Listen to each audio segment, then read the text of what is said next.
First red, now white. If that portal starts blowing blue tomorrow, I'm going to expect there to be fireworks and people shouting USA, USA all over the Bastion. Hello, everyone. Bront, CatHerder here. We're having some fun talking Raid Shadow Legends, and we are here to talk about the free-to-play. We are on the free-to-pause account, and Portal's been glowing all kinds of weird colors. It was glowing red yesterday. We had a 2x Mythic, but not really 2x Mythic. It was a 2x Primal Shards where we had a double chance of Epic and Legendary. And through the Alice chase, I actually got a Primal Shard. And as you can see, I no longer have that Primal Shard. I pulled it because I was more interested in an Epic or a Legendary than a Mythical. I mean, a Mythical would be absolutely amazing, but I don't think we're going to get a chance at a 2x Mythical on this account. And the difference between a Void Shard and a Primal Shard as far as champion summon rush points are concerned isn't too huge. So I decided it was worth the single shot at the double Epic and double Legendary. And let's go take a look at what I pulled. So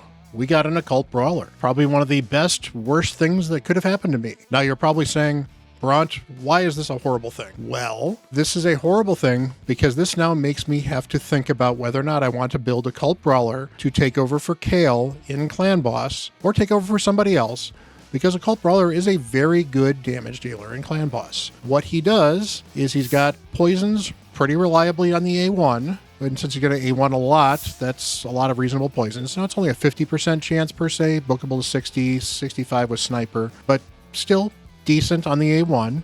He's got an A2 that can ignore defense and do a little more damage if people are hit by the skill, and I've got a bunch of debuffs. So it's and he heals himself. So from that perspective, it's not too bad. If champions under 5 or more debuffs, grants an extra turn. Probably is not going to be, but he removes all debuffs on this champion after the attack. So basically, this can help cleanse him, keep him alive. But the reason he might have a ton of debuffs on him is he poisons himself once every turn with a 4-turn cooldown poison. So he can build up these poisons, and while he is generally particularly tanky, particularly being an Epic and having fairly high HP, he is not necessarily going to be as tanky as you might expect him to be because he will be poisoning himself. But he has a 70% chance, once that skill is ascended, to put the put a 5% poison up. So he can be a very good poisoner. He can get up to 2 5% poisons up per turn, and then on top of that powers himself back up for everything else. Now, this is kind of better than Kale. He certainly can hit a little bit harder than Kale. The problem that I have with replacing Kale is he's a marginal upgrade over Kale. Kale still does have the big poisons, and he does have some small poisons he puts on as well. Kale does not poison himself. Kale provides some AoE clearing for several other places in the game where that skill is still very, very useful. And he's already a 6-star, so I need to replace War Master as well if I swap to an Occult Brawler. So the amount of investment to get Occult Brawler rolling for only Clan Boss leaves me kind of scratching my head wondering if I should really do it or really not. So I think what I'm going to be doing to start with is I am going to just kind of hold on to him, probably build him. I will definitely ascend him to 3 stars to get this passive going, and use him for faction wars because he is a decent boss killer because he puts poisons on the bosses. And I think having the poisoner for the bosses will definitely help me make some strides in Ogre and faction wars, particularly with a 6-star Ugo. So from that end, he's not going to be horrible, but I don't think he's worth necessarily diving in and investing yet, at least not until I sort out the rest of my Clan Boss team. Because swapping out him as a damage dealer is not going to change my clan team dramatically. Changing my team dramatically involves getting an ally protector in there, getting a decrease attack in there, and I don't really have a lot of those. I've got Trumbor over here. Trumbor has got a 4-turn cooldown, ally protection, increased defense, but he doesn't have decreased attack, which is unfortunate, and I don't really have that on any other champion for Clan Boss either. So while this would be very good, the amount of books and investment I have to put in him don't necessarily mean I'm going to turn around and do a significant amount more damage with my Clan Boss team necessarily. Plus, I really will need to start to tune it to get the most out of this skill, and I'm not quite at a spot where I want to tune my Clan Boss team yet. So it was an interesting pull. It'll certainly help me get going, but I mentioned the white, and that's the other part of what I'm talking about. We've got something else to look at. So we've got Prism Shards. Looks like it is 40 per summon, and there's a chance to earn them through the Sand Devil. We'll get to the Sand Devil stuff a little later, but there's some interesting champions here. I mean, from a legendary standpoint, Artak would be amazing. I don't think that Knave would be too bad on this account. I don't know if I would 6-star him. I really like Bells the Reckoner. In fact, I have a video that I can probably catch right up there. I will drop a link to that video as well in the video. He is a very, very good Hydra champion with the block buffs and leech. Does a lot of damage as well. Can actually be a pretty good nuker. He would definitely solidify my Orcs team. I really like Bavald for Provoke and Hydra. Krokmar is pretty solid as well. Overall, these are all fairly good champions, some better than others. I mean, heck, Snicktrack would actually be a good champion. Snicktrack would be ideal, actually, if I was going to legendary. 3-turn ally protection with the reflect damage, shield, decrease speed, and decrease attack on the A1 at a reliable level. Obviously, I need legendary books to book him, but, you know, not too bad. And he reflects some damage and throws leech up there as well. So overall, very, very usable for Clan Boss. Would definitely transform my team, and actually pretty good for Chimera as well. There's also some pretty good epics in here. Taragi would be the ideal pull. Honestly, I think I'd rather have a Taragi than a Snicktrack, just because booking Taragi will be easier. At least in theory, it's supposed to be easier. Epic books have been kind of hard to come by. But Miscreated Monster would be good. Basically, there are very few champions in this epic pool that are not good or would help my account in some way.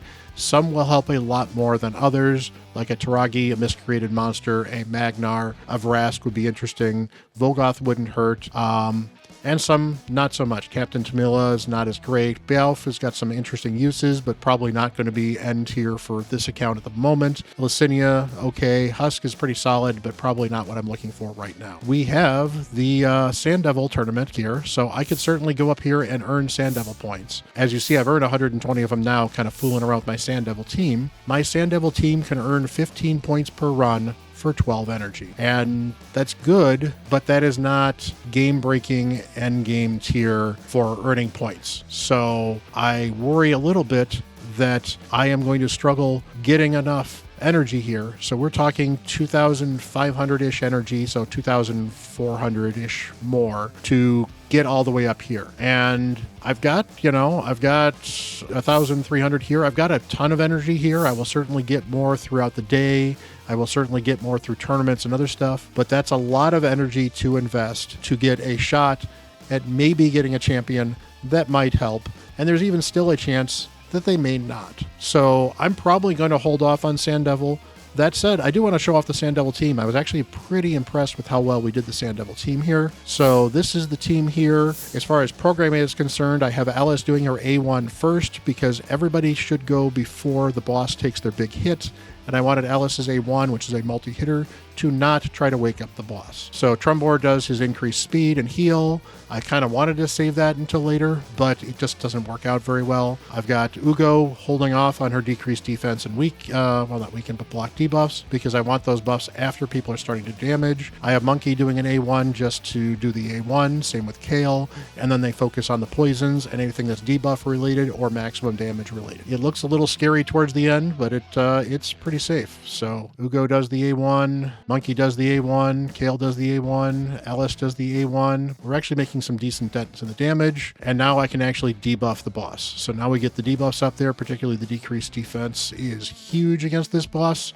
And as you can see now, our attacks are chunking away at the boss really big time. Boss actually stayed asleep for one turn, which means I got a bunch of poison triggers as well. That is huge. And the more we can hit the boss with debuffs up, the more damage we can do. Poisons will tick, and now we just kind of have to beat him down. He's going to take less damage per hit now that he doesn't have those debuffs up, but overall, we still should do enough damage to get this done in under 35 turns. In fact, this one looks to be particularly fast, so that's good. So Monkey hits. He's going to get an attack. That's fine. And there we go. 30 turns. That's going to be about 15. Yep, 15 points. Not getting a lot of these oils out of this, unfortunately. But, getting a few of these oils is good because there are the daily quests that can actually pop up to say ascend some gear. So having some of this can be good. I don't have a lot of it. I've got 240 of it. I've got 160 of the middle stuff. Obviously, I need to farm more than just that to actually start ascending some gear. But getting a couple of these things wouldn't be worse to at least have the ability to do that quest so that I don't get locked out of being able to get the final energy in this particular quest at least. So that is certainly a concern, but I think that I'm going to be better off focusing on champion training. Now on the champion training side, which is where I have been traditionally focused a little more, There is one of these juicy epic books that are over here. I am looking at this epic book and salivating. I need it on my Geomancer. I need at least 3 more books on Geomancer, if not 4, to fully book up his A3. And of course, they're probably not all going to go there, so we're going to get a couple in the A1. So the more we can get, the better. Obviously, I'm going to have some other epics I'm going to want to book at some point in time as well. So epic books are a huge priority for this account, and they're just not dropping in all kinds of places. I also would not mind coming in the top wherever for here to get some additional Relentless gear. Seems like a good way to go. Right now I'm in line for some rare 6-star gear.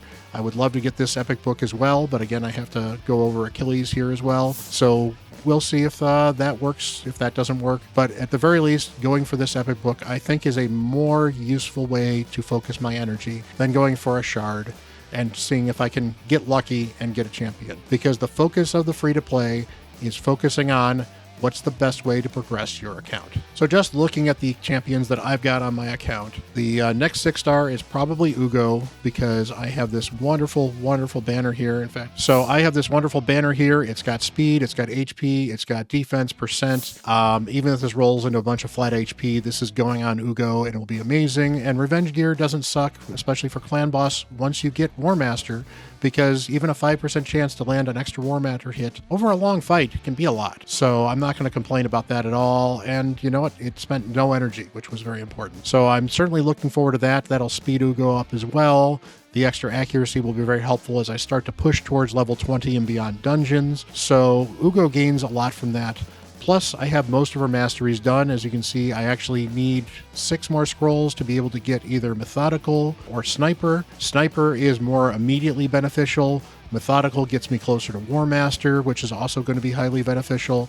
I'm probably just going to have to finish all of Ugo's masteries because they are very, very impactful on Ugo. So that's probably where I'm going to focus. And then afterwards, maybe Bowsmith Flannan. I really, really like this dude. He has been super clutch in my Fire Knight team. He's showing up in a bunch of other teams off and on. Getting that 6-star, getting War Master on him will be good. Maybe I don't need War Master on him though. And then I would certainly like to invest in Croydon the Blue. The biggest barrier I have to investing in Croydon is he's okay. He's got some decent skills unbooked, but 25% chance that needs to get booked to the 35% chance would be a little bit better for freeze. AoE freeze, 45% chance is just a little low. 65% chance makes this so much more reliable, and a 3-turn cooldown makes this an easy wave control that I can use in all kinds of areas of the game. But again, he's not as important as Geo, because Geo is a clan boss staple and will be a clan boss staple pretty much for the lifeguard of this account. He does, however, give me this increased speed. He'll be very useful for 3v3 battles. He might be useful for some arena battles where I think I can get him to outspeed somebody and come in and freeze the other team, or he becomes the speed lead as well. And he's got some decent turn meter buffs if people get frozen as well. So he's a good champion to build as well. I would like to invest in him. And finally, Broodlord hasn't been too bad, but I don't have enough books to book this dude. And this AoE stun is good, but it's not absolutely top tier amazing. So I've been actually kind of happier with him than I thought I might be, because honestly his A2's kind of lame. A single target ally protect, block debuffs, and shield. The worst thing, the shield is on him by the way too, so he ally protects somebody else and then shields himself. And it's actually very good for manualing, because when I manual, it goes on the champion I want to make sure I protect, and not just some random champion I may not care about. But again, I don't have a lot of books. He's probably not worth booking. So once we get Ugo, maybe Bowsmith, maybe Croydon, I'm kind of starting to run low on champions I want to invest heavily in. So at some point in time, I'm looking forward to finding out what the fusion is going to be. Hopefully the fusion gets announced in the next couple days. I suspect the fusion is going to go live next week, Monday, so the 10th. If it does go live this week, then that'll be a bit of a surprise for me, but we'll certainly deal with it. And then I can decide whether or not I want to book Alice and skip the fusion, go for the fusion and still book Alice, or save my books for whatever the fusion is and push for the fusion. So that is where my free-to-play is right now. I appreciate you guys hanging out. Smash that like button and smash that subscribe button. I really appreciate all the support you give me. This has been awesome going through this free-to-play stuff. Hopefully you guys have been entertained with it. Hopefully you've learned a little bit. And until the next video, I'm Bront CatHerder.